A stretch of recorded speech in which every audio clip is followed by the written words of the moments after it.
Welcome back to the 2015 NAB show. I'm Scott Ellis. I'm John P. And we've actually got a very special guest with us here from Canon. We've actually got John Saygood here. Thanks for joining us, John. Absolutely, it's a pleasure. Good to have you here. Thanks. We always enjoy having you guys on from Canon because, let's face it, we love all the manufacturers equally, but some we love a little more equally than others. and Canon would be one of those. When we vote, John, you're warming my heart. This is great. When we vote with our wallet, we usually vote Canon. So Gosh, that's music to my ears. Yeah, That's great. we Wonderful. We do. Wonderful. So one of the things that you're here to talk to us about is 4K video. And I'm excited to know more about what you guys have going on because we've all started to see more of the 4K screens pop up all over the place. Not nearly enough content, so I'm hoping you're going to make it a little easier on us to start producing something. I think maybe demystifying it a little bit is good for all of us. 4K obviously has been around for 7, 8 years now. And I think the adoption of it was something that we certainly saw almost immediately in the cinema world. But in terms of video, it's been a relatively slow and methodic pace. It's a chicken and egg situation where the displays drive the cameras and the cameras drive the displays. And I think that there are certain challenges for the industry when you look at a 50-inch monitor with a 4K display or a 2K display from 10 feet away, it's pretty tough to see the difference. So there are challenges in making that step up. And there's also transmission bandwidth, challenges. Yeah, bandwidth is a problem, right? So the fact that Google and others are introducing this, Vimeo is one, that are introducing 4K broadcast certainly is helping that transition move forward. Again, the challenge is you've got an increasing number of people that are viewing their content and media on 11-inch tablets. So we, in order to really make this movement happen, we've got to maintain that theater experience in the home that's going to pay off, that's going to give us that super resolution. And it may be a function of not just raster size, it may be the brilliance or the dynamic range of the display that's going to create that real life look that we've just never seen before. And 4K is going to be a part of all that for certain. Yeah, we're seeing a lot of the newer cameras have not only the improved resolution, which is important, but we're also seeing, you mentioned things like dynamic range improvements. So the human eye can certainly see a much broader range than traditional lenses have been able to capture, but we're making huge improvements in that area as well. Absolutely. Without bragging too much, we're introducing. It's okay to brag. Please lay it on us. We want to hear it. I literally I've had to contain myself in the booth because I get a little overexcited about what we're having this here. is where you let it loose. Okay. All right. Well, stand back, everybody. I'm going for it. When we introduced our first volley into the world of cinema, it was 3.5 years ago, November of 2011, that we introduced our first cinema camera, and as a first swing, it was an amazing experience for Canon. We became the most rented camera in the United States, the most rented camera in Europe, literally the darling of the documentary industry. The C300 was an extraordinary success. So one of the things that I have the good fortune and great luck at being able to do is manage a team of technical support people around the country. We're the soldiers in the field, and Canon Inc. has been very, very keen on hearing what we have to say. Yeah, getting the feedback.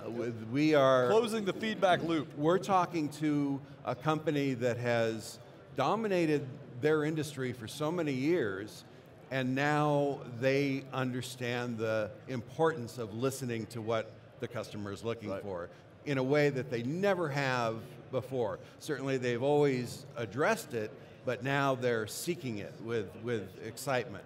So we've been meeting with them over the last couple of years, and if I pulled my notes out from a meeting 2 years ago and went down the list of what we asked for, they checked every box with the C300 Mark II. It is an absolutely milestone product for Canon and for the industry.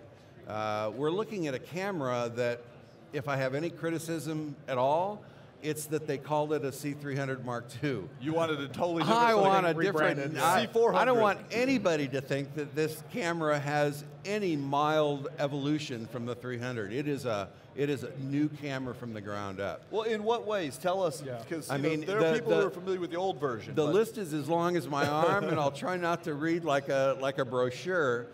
We're looking at a camera with a claimed 15 stops of dynamic range. Wow. That's extraordinary. It's achieved by virtue of having the ability now to record in a color space of 10 bits in 4K or 12 or 10 in HD and 2K.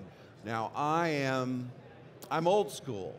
I believe that color depth is the single most important capability in a camera, and I will choose bit depth over raster size any day. You give me a 2K or an HD 12-bit signal, and I can do anything with it. It's an extraordinary image. So here's a camera that I'll go public and say, I'll put it up against any cinema camera on the market today. Wow. It's that kind of image quality. It's extraordinary. So is the Mark II is this an NAB release? Is this already out available? This is an NAB announcement. All right. And we will be delivering the camera in September. How's the pricing on it? Pricing on it is $1,000 less than we introduced the C300.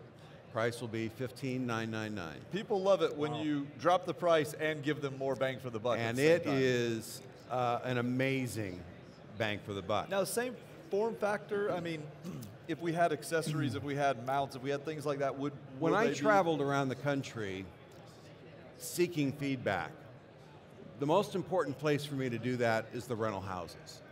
The rental houses are where the rubber meets the road. This is where the feedback comes from the end users. Nobody is handling those cameras more than those houses. So that's where I wanted to get my feedback.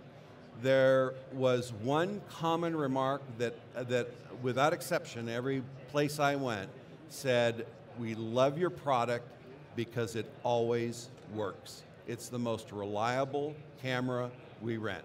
And that, to me, is saying a lot. Yeah. Built like a tank.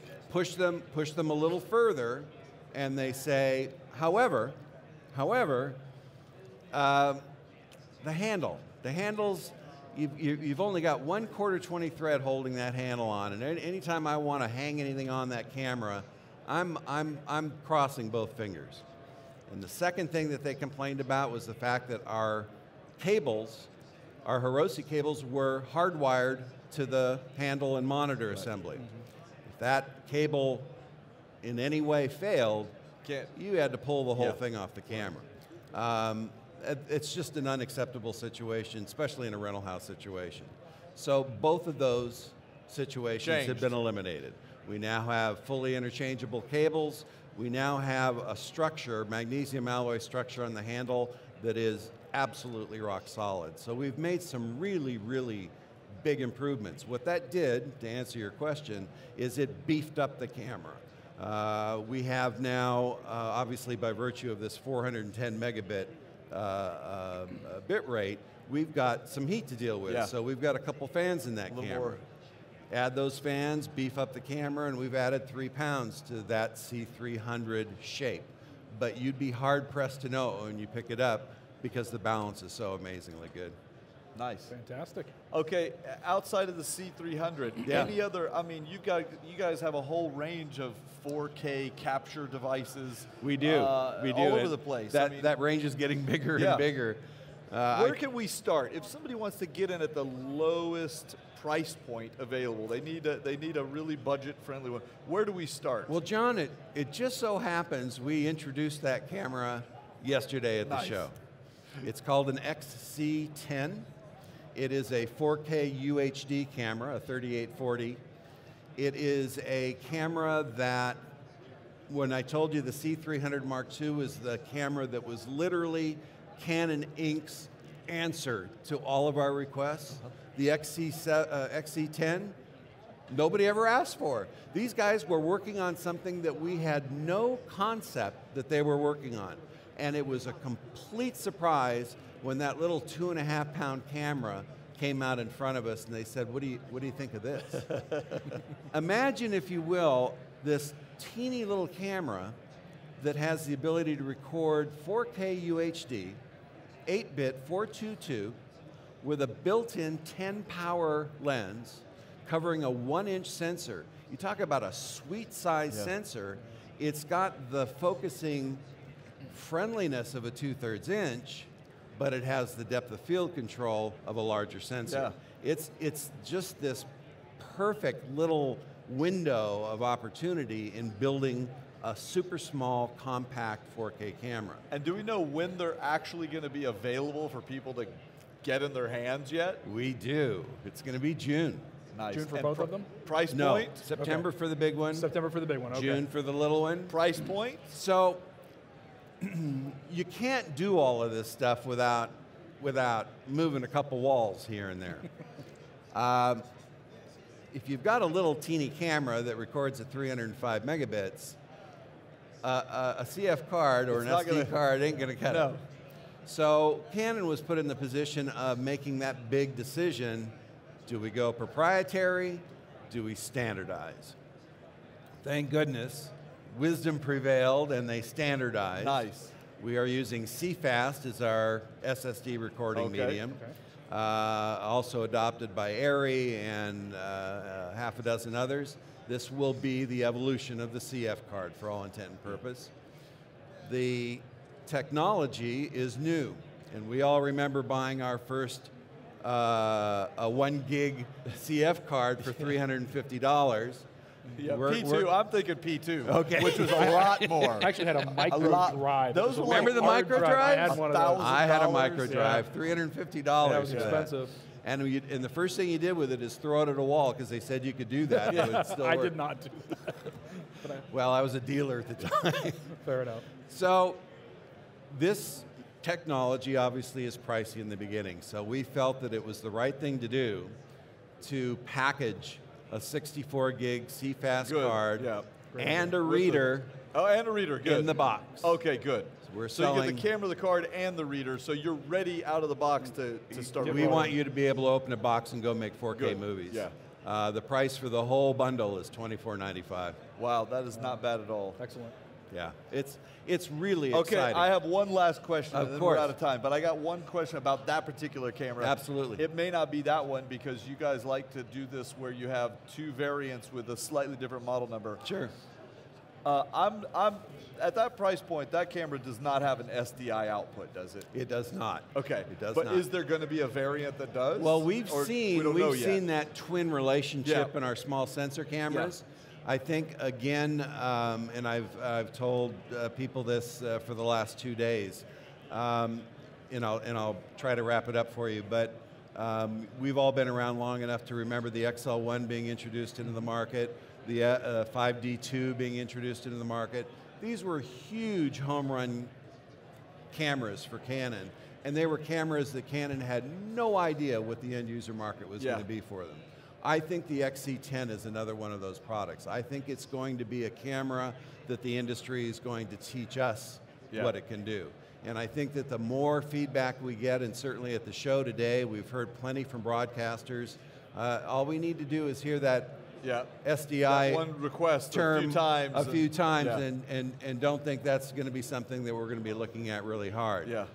It's probably important for me to mention that this camera already has a 12 megapixel still capture capability, and it's done with a mechanical shutter. Oh, wow. So we certainly are addressing the hybridization issue, whether it's going to be a broadcast camera or a drone camera or a crash camera or a home movie camera. We'll let the market decide, We're going to right? let the market decide.